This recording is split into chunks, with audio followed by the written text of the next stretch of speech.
Proverbs 3:26, English Standard Version of God's Word. Proverbs 3:26. One verse of Scripture.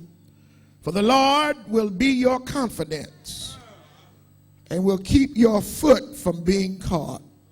Sit down. I want to preach today from the subject, an uninvited disruption. An uninvited disruption.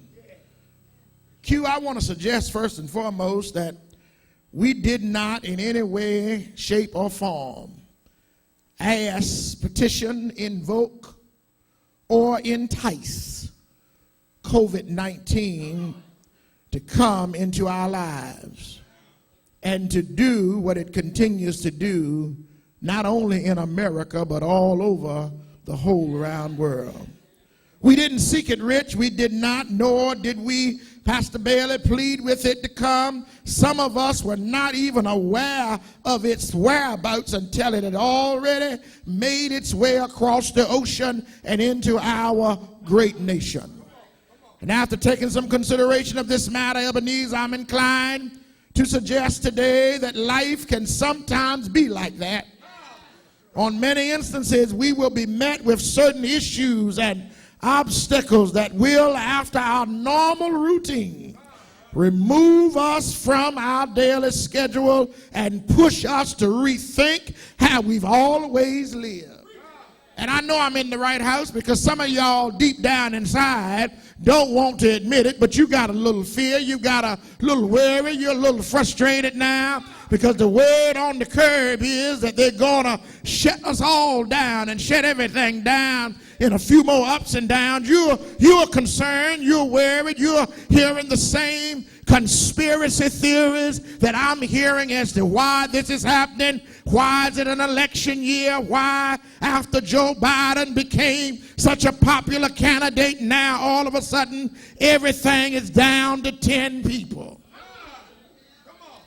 We all watching the news, we all are listening, and we all are hearing our hometown governor say to us at the 11 o'clock hour every morning what the deal is and how things are. You're hearing it, I'm hearing it, we all are hearing it as it relates to COVID-19 and what it has done and what it is doing and how it's changing our lives.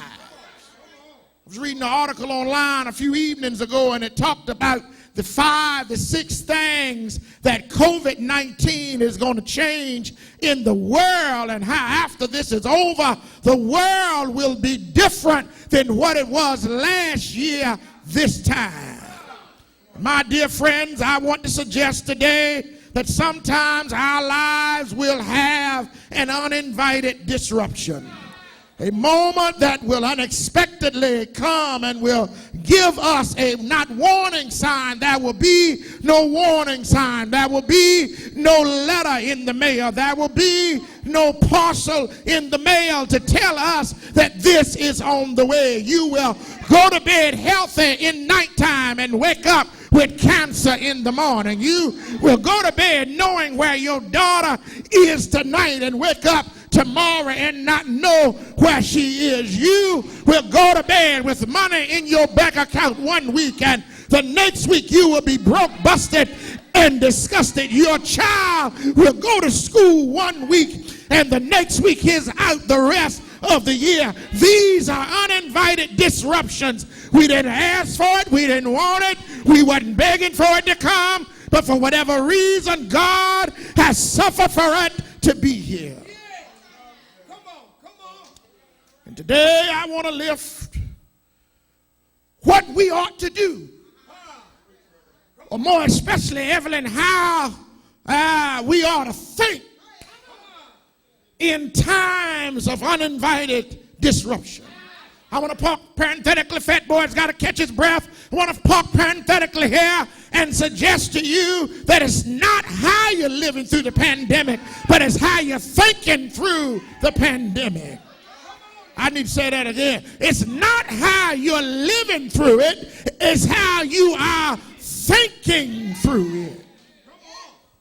What do you mean, Palmer? What I mean now, I don't want you breathing on me. Quiet as it's kept. I didn't want you breathing on me last month. No, you ought not be shaking hands. Quiet as it's kept. Some of us didn't want to shake nasty hands last month.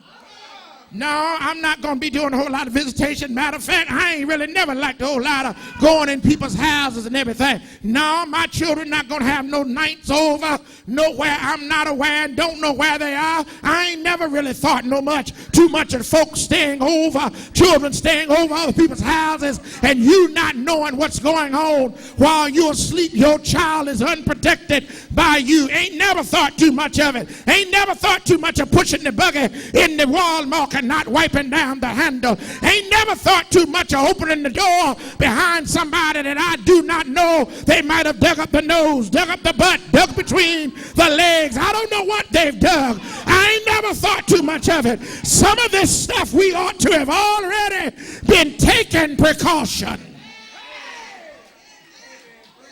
Come on, Pastor. Come on. That's all right. All right? You don't believe me? I got one example. I'm going to clean it up because I'm screaming. Come on. We've all sat in restaurants and seen people. I just cleaned it up. Underline people. You fill it in whatever way you want. Blow that nasty nose. That's it. On the table. With a little small, as my grandmother would say, little small, not tissue, but tissue. Tissue is the real bona fide full sheet. Tissue. Not the girl around the block. I ain't talking about that tissue. I'm talking about tissue. That little small wrinkled up piece that grandma declared was nothing wrong with it down in the bottom of her pocketbook. When you was a child and you couldn't do no better and your nose was nasty in church, she said, come here, let me get this tissue. And you'll be sitting at this table, you and your boo, and they'll be sitting at that table, and they will blow their nose, and you will see that that tissue did not catch it all. Long before pandemic came, long before COVID-19, people have been nasty. I ain't invite you to sit next to me in Ruth Chris and blow your nose in a tissue. I didn't invite you to sit next to me in I eat at nice restaurants, in Morton's in New Orleans and eat and drink and be merry and have this small tissue. And you ought not have waited until COVID-19 uninvited itself into our society for you want to be clean. Since I'm already there, let me give you my 2 points, holler, and get out the way. The church should have been being clean like this 20 years ago. Should have used Lysol 20 years ago. I'm going to convict myself. I should have been anointing my church 10 years ago every week because you don't know what's coming through those doors. Now you're waiting. Now all of a sudden COVID-19 come. Now you want to go anointing stuff. And we ought to, and I preached it, and we've got more bottles left for you today. But here's the thing. These are precautions we should have been doing long before now.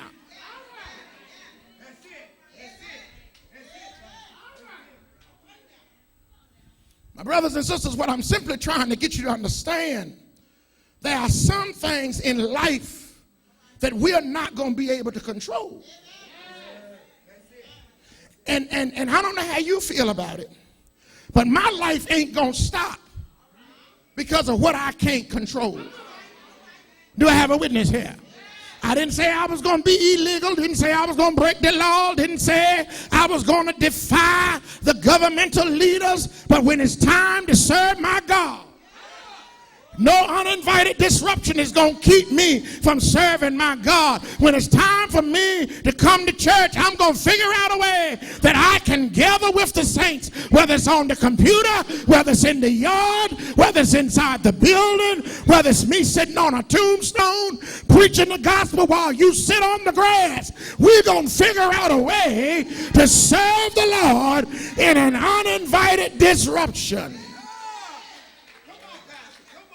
That's why I asked you last week.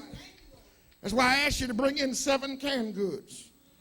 7 being the number of completion, because I want every house to be completely filled with what it needs. I want our community in which this church is located to be filled with what it needs. And so you've done your part. My farm has to do its part. I'm waiting on a couple of partners to do their part. And between now and the end of the week, the men of this church going to gather in their pickups, and we're going to carry these items to the community, because we don't want an uninvited disruption to have some child be hungry. Y'all not praying with me. We don't want an uninvited, preach, Palmer. We don't want an uninvited disruption to have some mother scratching her head trying to figure out how she going to feed her grandchildren. We don't want an uninvited disruption where a father's now laid off and can't get his pay to try to figure out how he going to feed his wife, his children, and the friends that's hanging out because school is out. What are you saying, Palmer? What I'm saying is, ain't no uninvited disruption ought to stop the ministry of God. Real briefly here, I want to lift 1, 2 questions here and see if I can't make my son proud here. Today, 1 or 2 questions I want to lift. First thing is, what do we do when a disruption comes uninvitedly? And while you're thinking about that, I want you to think about, how do we handle an uninvited disruption? Considering all we are currently facing, first thing is, I want you to see today, as we're looking at this text, and I think this is a very good point. I almost got happy while I was writing this, because it really hit me right to the core. Jazz, you can find it. First thing we do in an uninvited disruption is remember who God has been, currently is, and who he will always. Anybody ever took English? You remember your English? Some of y'all may take a little longer to remember than others, but if you ever took an English class, you remember there were tenses. Past tense, present tense. Some of y'all remember it. Some of y'all not that old, you remember it. And future tense. Now, I'm not going to dig into past participle and all. I'm not going down today. I'm just going to talk about past tense, present tense, and future tense. Anybody other than me remember that? All right, some of y'all remember that. Okay, now, past tense is what happened when? In the past. Present tense is what's happening. Come on, help me here. Right now. Future tense is what's going to happen after this day. This is what you got to understand about God. The God that was. The God that took care of. That's past tense. The God that has always done.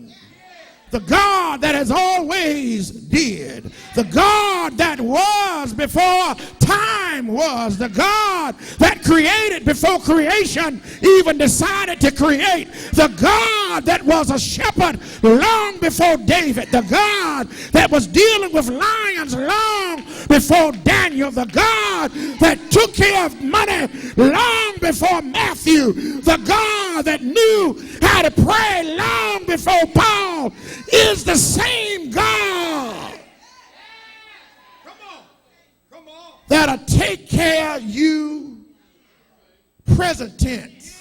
I ain't gonna see y'all just like kids in class. Y'all trying to go fast, go forward, go past. The same God that was is the same God that is.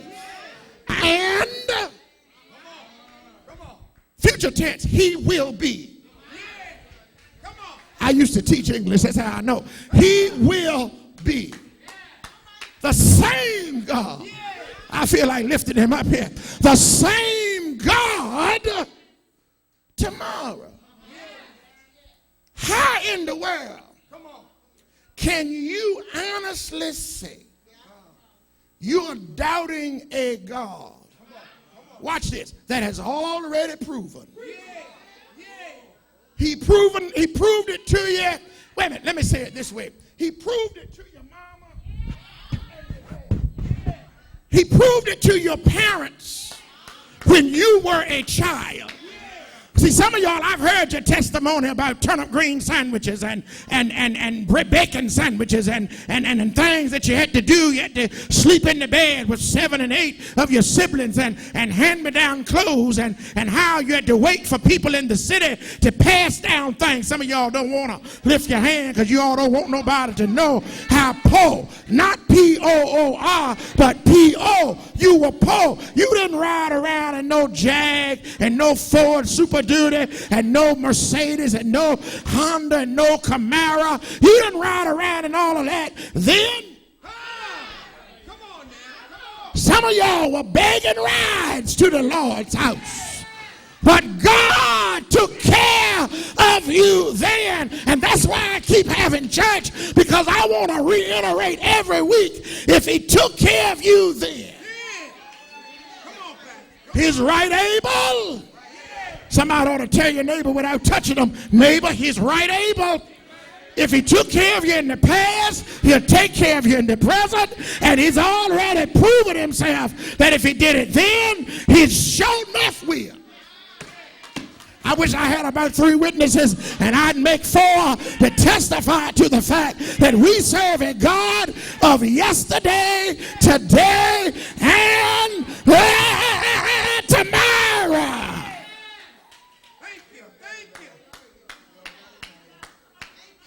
Now, while I'm on that, let me go on and meddle a little bit. You got to be careful about everything you hear in the news. You know what y'all need to do about this COVID-19? Wash your nasty hands. Stay out of people's faces. Unless it's your boo thing, eliminate all this kissing and hugging. Wipe off them handles on them buggies. Go to the store. You want to buy something, instead of buying all the toilet paper, go buy some lime. Put it in your water. Shake it up. Unless you got one of them mixers that y'all use sometimes. And mix it up. I got one too. And mix it up. And drink that when you drink your water and help your immune system. You want to know what else you need to do? I learned this yesterday. What you need to do is take some alcohol swabs and wipe off your hands and wipe around your nose and wipe out your ears and wipe all around your eyes, because those microorganisms or what have you get in those opening areas, and that's where they grow. Clean yourself out. You want to know what else? Eat you some vegetables. Get you some string beans and don't cook them like we cook them. Cook them, blanch them, and eat them. Eat you some peas. Eat you some greens and some fruit. Build your system up. And turn off that doggone news, because let me tell y'all something. The news people are in a ratings war. And everybody's trying to outdo everybody.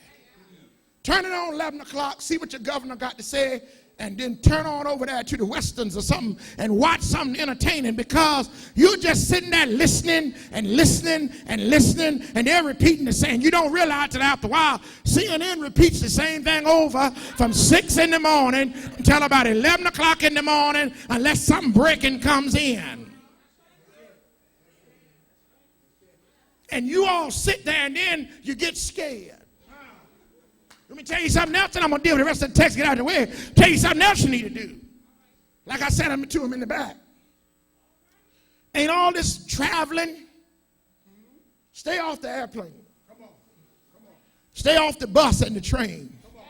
If you didn't go see Cousin Susie in Philadelphia when the weather and the health and everything was good, ain't no need to go and see Cousin Susie in Philadelphia now. Because at some point in time, you got to stop somewhere in Philadelphia and get some gas and a bag of chips and a honey bun and an energy drink to get from Philadelphia back to Wardtown. Stay out of that place. Stay out of these. Stay in Wardtown. Go to Food Line and Walmart and wash your hands and go on back home. You ain't got to go see Aunt Susie in Brooklyn or in Yonkers or in Harlem right now. Tell Aunt Susie you'll be there when the health pandemic breaks. I know y'all don't want to hear that. Some of y'all looking funny because you're ready to take flight right now. But I had a flight to take, but I'm not going to take it until the because see, you on a plane. You don't know. I know him. I can pretty much tell you what he did last night. Sleep. I know him. He goes to work every day. I know him. He goes to work. I know her. She's taking care of her real. But I don't know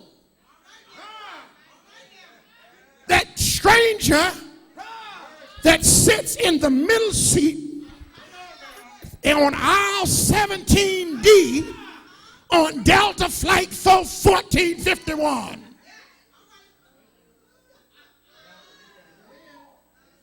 I don't know him. I ain't much about sitting beside him when it ain't no pandemic. So why am I going to get on that plane now, on that bus now, with a joker I don't know? Now, let me help you because I got some help people in here and I got people watching. I'm not saying that James Rich can't give it to me. Because I know the people that's watching. I know some of them. I'm not saying that Quintavion cannot give it to me. I'm not saying that we shouldn't take the same precautions here. But I'm going to tell you what my mother used to tell me when I'd get in trouble as a child. Some things you just ain't got to do. Some places you just ain't got to go. Some things you just ain't got to partake in until times get better.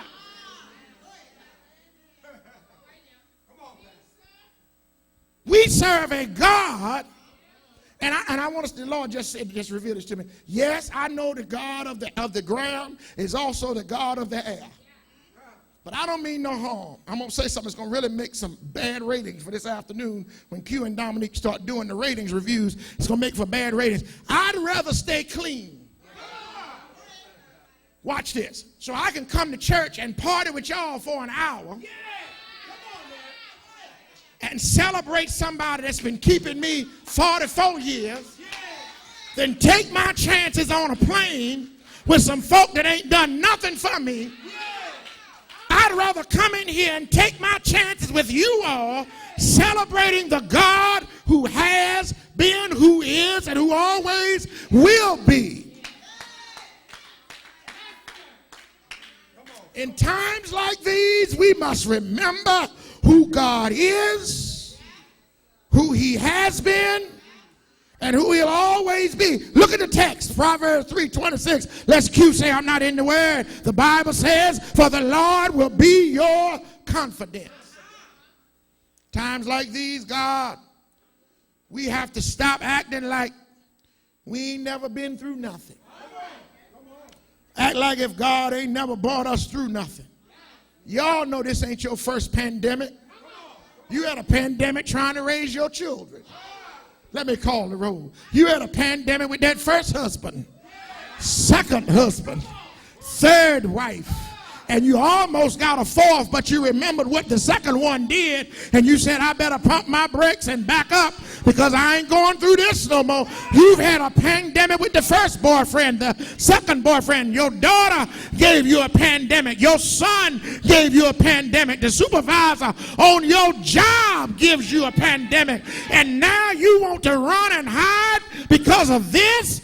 God has not given us the spirit of fear. I tell you what you ought to do. You ought to pray to the God who was, pray to the God who is, and pray to the God who will always be, that he'll provide for you, he'll protect you, and he will keep you.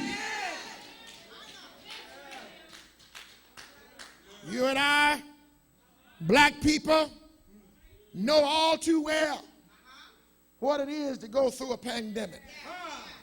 You and I know all too well. I'm going to hit home now. Some of y'all remember what I'm getting ready to say about a sugar rationing. You don't know nothing about that. I don't either.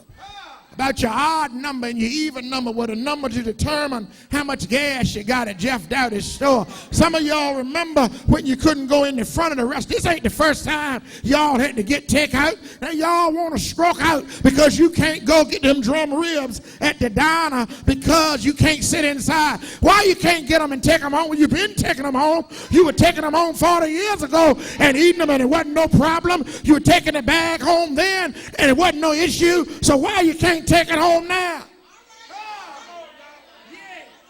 Come on now. Come on. He's already proven himself. He's already shown us his power. He's already let us see what he can do. What do you mean, Palmer? What I mean is we're still alive, ain't we? Our church doors are still open, ain't they? God is still keeping us, ain't it? And if God has done all this before, if he's doing it now, it is no secret. Lord, I wish I had my help in here. What God can do. Now, let's be smart and not go unnecessarily. Let's be smart and watch our surroundings. Let's be smart and don't let people breathe on you. Let's be smart and stay home if you're sick.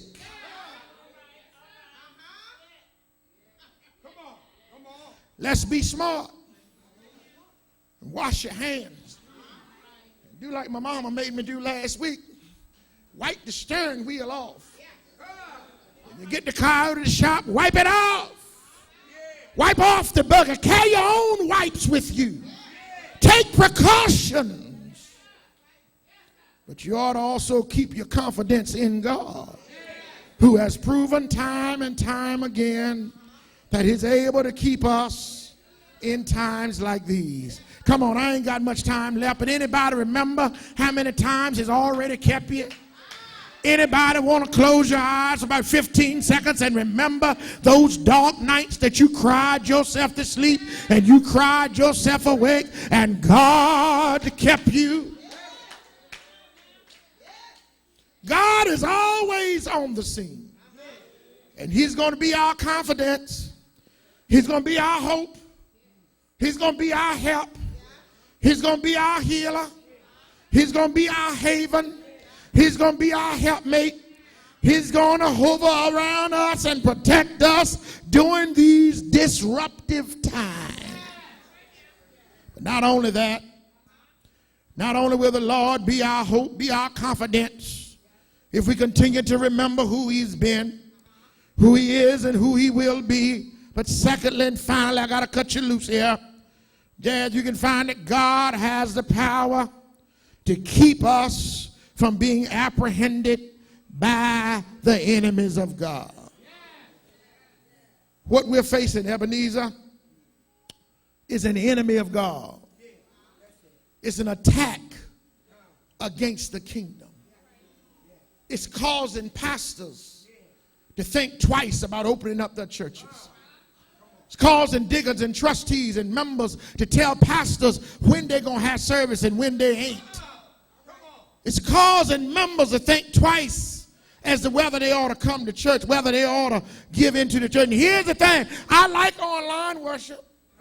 I'm enjoying coming to the people of God, sitting in front of this pulpit and encouraging them because I'm an encourager by heart. I enjoy encouraging people.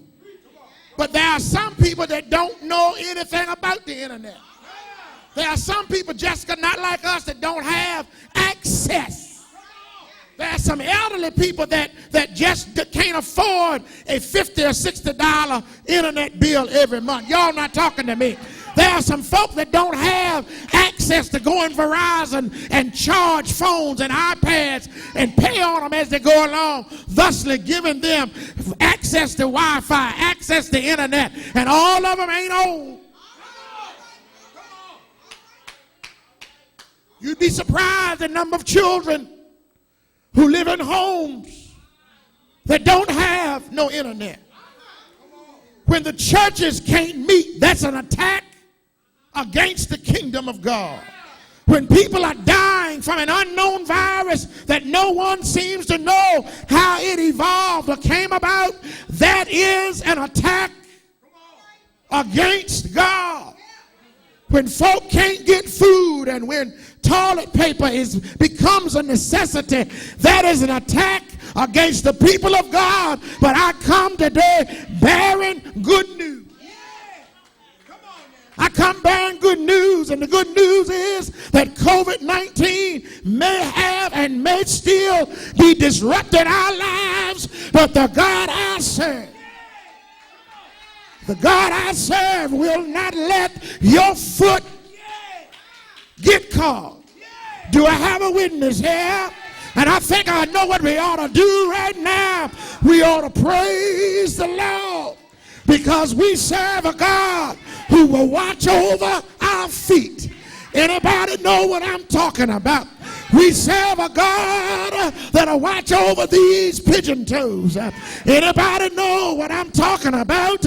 We serve a God who will watch over us as we come and as we go. And so, I want to tell you what Martin King said the night before he died. Not fearing any man. And I want to put a spin on it this morning. Not fearing any pandemic.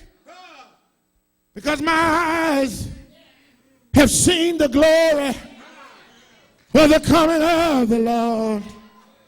And I know today that we serve a God who's able to keep us from falling.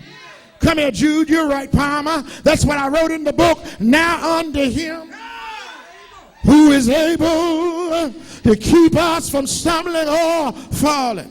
I want to add to your list this morning what else you need to do to deal with an uninvited disruption. When I was in Sunday school, every Sunday morning, we had to know a Bible verse. And we had to, at a certain time in Sunday school, we had to recite that Bible verse. I want to tell you today what I've learned from COVID-19. That every now and then when you run in a pandemic, when you run into an uninvited disruption, you learn how to quote the Lord's scripture. The Lord is my shepherd. I shall not want. You learn how to quote the Lord's scripture. Faith comes by hearing, and hearing by the word of God. You learn how to quote scripture in an uninvited disruption. Now faith is four things. Is the evidence of things not seen. And faith will be with me. You learn how to quote scripture. The Lord will make a way somehow. What do you mean, Palmer? And my God will supply. I'm giving y'all scripture for an uninvited disruption. My God will supply every one of our needs according to his riches and glory. You learn how to fight this pandemic, an uninvited disruption, by telling the world what the Bible says. Now in the year that King Uzziah died, I also saw the Lord high and lifted up. His train filled the temple, and above him was the seraphims. Each one of them had 3 wings. 3 wings cover their face. 3 wings cover their feet. And with 3 wings they did fly. And one of them said, holy. I said, holy. Anybody want to say holy? That's what you got to learn. You got to change your language. In an uninvited disruption, you got to change your language. I trust in God. Wherever I may be, out on the land, out on the stormy sea. Come what may, from day to day. I'm trying to give y'all some help here. My Heavenly Father watches over me. When you get tired of the scripture, open up the hymn book. What a friend we have in Jesus. All our sins and griefs to bear. What a privilege it is to carry every little thing to God in prayer. When you get tired of the scriptures, down at the cross where my Savior died, down where from sin I cried, glory. Anybody want to say glory? Anybody want to say glory? Glory, glory. Hallelujah. Since I laid my burdens down, friends don't treat me like they used to. Since I laid my burdens down. When you get tired of the Bible, when you get tired of the hymn book, you go to the prayer book. I just sang it to you. Father, I stretch my hand to thee. No other help I know. If thou withdraw thyself from me, whither shall I go? If you don't like that one, go way, way, way back. This consecrated cross I'll bear till death shall set me free. Then go home, my crown to wear, for there is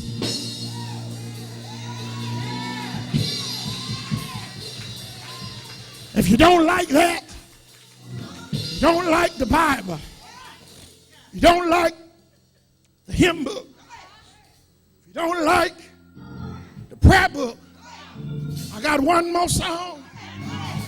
I got one more song. I got to leave y'all alone here because I got a more service to do, but I got one more. Oh, Lord. Can I play with it a little while? Oh, Lord. I might not get back here next Sunday. Oh, Lord. Oh, Lord. I got one more song. If you don't like the hymn book, if you don't like the Bible book, if you don't like the prayer book, I got one more song that you ought to be able to sing in an uninvited disruption. He's got the whole world. He's got the whole world in his hands. He's got little babies in his hands. He's got you and me in his hands. Say yeah. Say yeah. Oh, yeah.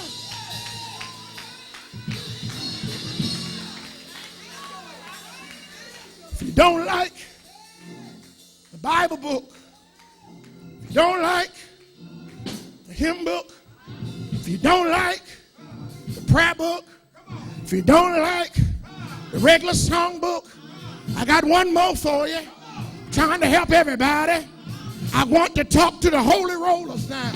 I want to talk to the ones that really got it like the Bible said. If you don't want to sing, you don't want to read, don't want to do nothing of that, you can praise your way through. You can lift up your hands and you can say, God, I thank you today for an uninvited disruption. It has drawn me closer to my family. It has drawn me closer to prayer. It has given me a little more patience. If you don't like none of those books, use your voice and declare and decree, God, I still adore you. God, I still love you. God, I still give you praise. Say yeah.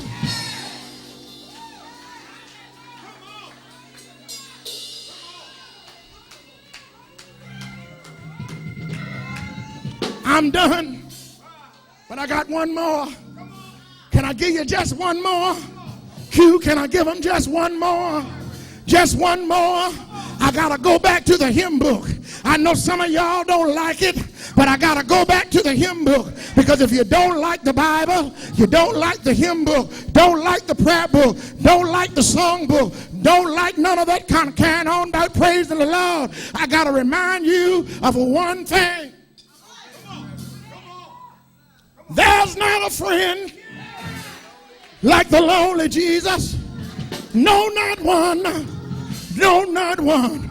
But this is the part I like. None can heal all our souls. All our souls.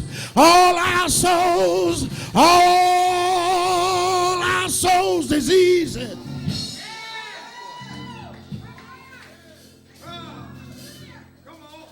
No, not one. No, not one. Give God praise. Give God glory. Give God honor. I didn't say praise me. I didn't say lift me up. I said praise the one that's been keeping you. Praise the one that's been providing for you. Praise the one that's been taking care of you.